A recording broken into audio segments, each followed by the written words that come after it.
अब आगे अपने को सेकंड प्रॉपर्टी देखनी है, तो वो है ऑक्सीडेशन। फर्स्ट हो गई सब्स्टिट्यूशन, अब सेकंड देखेंगे ऑक्सीडेशन। अब जिसमें alkanes undergoes oxidation and producing products which depend upon reaction condition। मतलब इसमें जो प्रोडक्ट फॉर्मेशन होगा वो टोटली आपकी जो रिएक्शन के टाइम पे कंडीशंस अवेलेबल थे उनके ऊपर वो डिपेंडेंट रहेंगे। तो सबसे पहले ऑक्सीडेशन प्रोसेस अगर कंबक्शन के प्रेजेंस में अगर करवाए तो उसमें प्रोडक्ट कौन से फॉर्मेशन हो सकते हैं वो देख लेते हैं। सबसे पहले अल्केन्स जो रहते हैं वो सबसे हाईली कंबस्टिबल रहते हैं।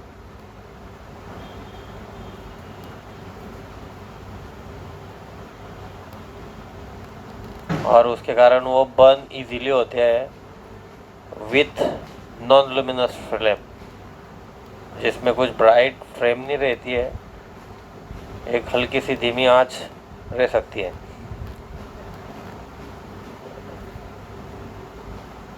इन एक्सेस ऑफ एयर, जिससे अपने को मिलता है CO2 एंड H2O। मोस्टली ये रिएक्शन हर एक के घर पे होती है। जो गैस सिलेंडर वाली जो रिएक्शन है उस वो वही है। आके देखेंगे अपन। मोस्टली कंबशन रिएक्शन अपने को पता है कि हाईली एक्सोथर्मिक रहती है, उसके कारण alkanes are used as good fuels. जो कंबशन है वो हाईली एक्सोथर्मिक रहती है, जिसके कारण फिर अल्केन्स को good fuels as a good fuels use किया जाता है।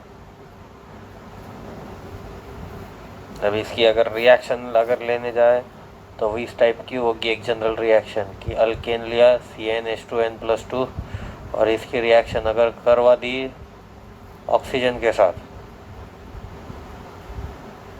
तो वो अपने को मिल जाएगा CO2 + H2O। और सबसे इम्पोर्टेंट चीज़ जो है वो रहेगी इसमें से आने वाली हीट एनर्जी। और अगर एग्जांपल लेते हैं कि CH4 अगर ले लिया तो ये बर्न होगा ऑक्सीजन के प्रेजेंस में, जिसमें CO2 और H2O फॉर्मेशन होगी और उसके साथ हीट प्रोड्यूस होगी जो रहेगी लगभग 802.5 किलो जूल के आसपास। वहीं पे अगर इथेन की बात अगर की जाए तो उसको ऑक्सीजन में जब वो बर्न होगा तो फॉर्मेशन करेगा 4CO2 6H2O की, और जो हीट प्रोड्यूस होगी वो लगभग रहेगी 2856.5 किलो जूल के आसपास। और ये जो हीट प्रोड्यूस होती है इसी को कहा जाता है कैलोरीफिक वैल्यू ऑफ फ्यूल, जो आप लोगों ने 8th स्टैंडर्ड में सीखा हुआ होगा।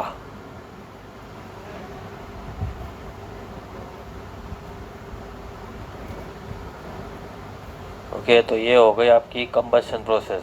इसी तरह सेकंड प्रोसेस और एक रहती है जिसमें ऑक्सीडेशन हो सकता है, वो है स्लो कंबशन प्रोसेस, जिसमें लोअर अल्केन्स जो है जैसे कि मीथेन हो गया, इथेन हो गया, इनको जब ऑक्सीजन में के साथ रिएक्ट करवाया जाता है at high pressure and low temperature, then they undergo slow combustion and produce करते हैं अल्कोहल या फिर अल्डेहाइड या फिर एसिड, एंड उसके बाद फिर finally CO2 and water produce करते हैं। तो एक बार ये लिख लेते हैं, जो बात आपको रखनी है ध्यान में, कि लोअर अल्केन अगर लेंगे और उसकी अगर ऑक्सीजन के साथ रिएक्शन करवाते हैं eight high pressure and low temperature, तो वो प्रोड्यूस करेंगे पहले अल्कोहल, देन उसके बाद अल्डेहाइड, फिर एसिड, और फिर लास्ट में प्रोड्यूस होगा CO2 एंड वाटर। अगर रिएक्शन वाइज गए तो वो इस तरीके से दिखेगी। CH4 ले लिया, उसको ऑक्सीजन के साथ अगर हाई प्रेशर और लो टेम्परेचर पे अगर रिएक्शन करवाते हैं तो सबसे पहले तैयार होगा CH3OH, जो कि है methanol, that is alcohol.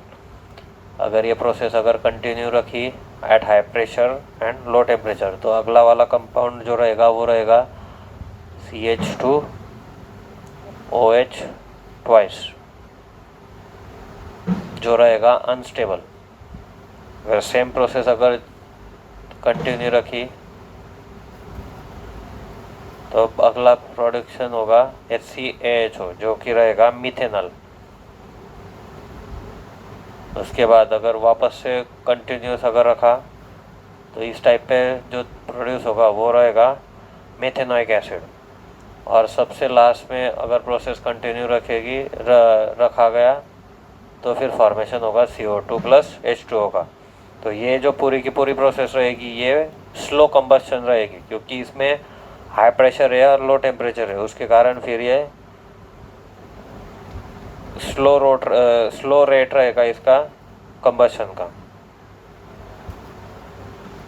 Okay, यहाँ पे सबसे पहले तैयार होगा मिथेनॉल,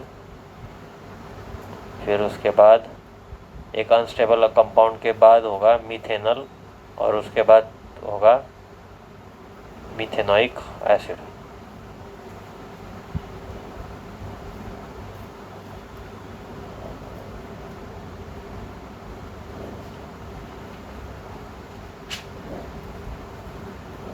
सो ये हो गया आपका ऑक्सीडेशन प्रोसेस में कंबशन और स्लो कंबशन प्रोसेस के थ्रू। इसमें और 2-3 है, वो भी देख लेते हैं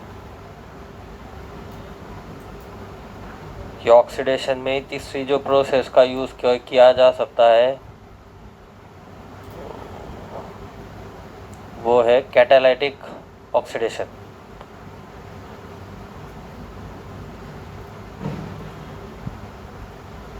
catalytic oxidation means lower alkanes का oxidation in the presence of catalyst.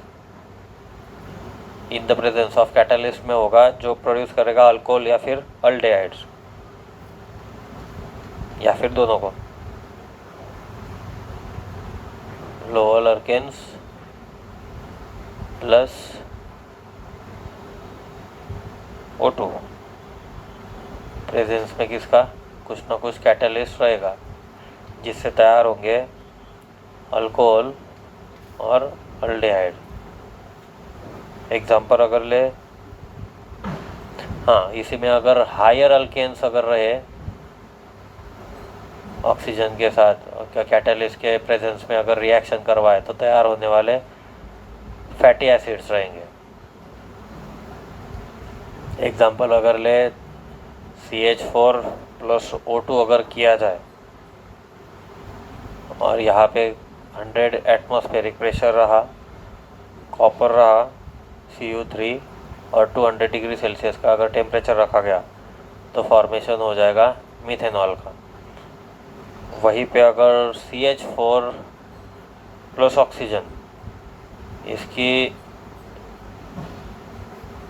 Molybdenum mixture के साथ प्रेजेंस में अगर रिएक्शन करवाते हैं at 400 degree Celsius and 200 atmospheric pressure पे तो वो क्रिएट करेगा मिथेनॉल और बाद में वो तैयार हो जाएगा मिथेनॉल।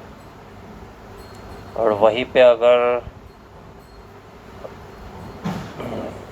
हायर अल्केन अगर लेते हैं उसका ऑक्सीजन के साथ रिएक्शन करवाते हैं इन the presence of manganese acetate and temperature रहेगा 100 से 160 डिग्री सेल्सियस के बीच में, तो इसमें प्रोड्यूस होगा फैटी एसिड।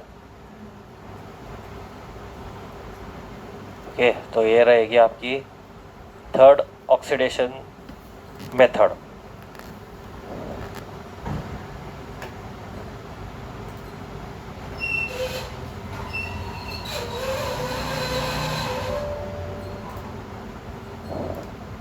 और इसी में और एक चौथी प्रोसेस है जो कि जिसका कोई नाम वगैरह तो नहीं है, पर इसमें मोस्टली अल्केन्स जो रहते हैं वो ऑक्सीडाइजिंग एजेंट्स की तरफ रेजिस्टेंस रहते हैं, जैसे कि पोटेशियम परमैंगनेट अगर ले लिया जाए तो। पर अगर सच ऑक्सीडाइजिंग एजेंट अगर टर्शरी हाइड्रोजन एटम को ऑक्सीडाइज कर दे तो हाइड्रोक्सिल ग्रुप उसमें ऑक्सीडाइज हो जाता है। जैसे कि अपन ले लेते हैं कि एक एग्जांपल ले लेता हूँ, CH3 CH CH3 and CH3, ये है आइसोब्यूटेन। अगर इसकी रिएक्शन अगर मैं करवाता हूँ ऑक्सीजन के साथ,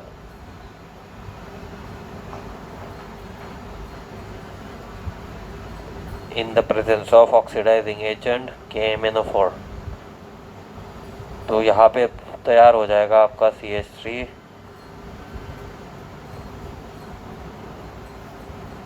ये वाला कंपाउंड जिसका नाम है टर्शरी ब्यूटाइल अल्कोहल।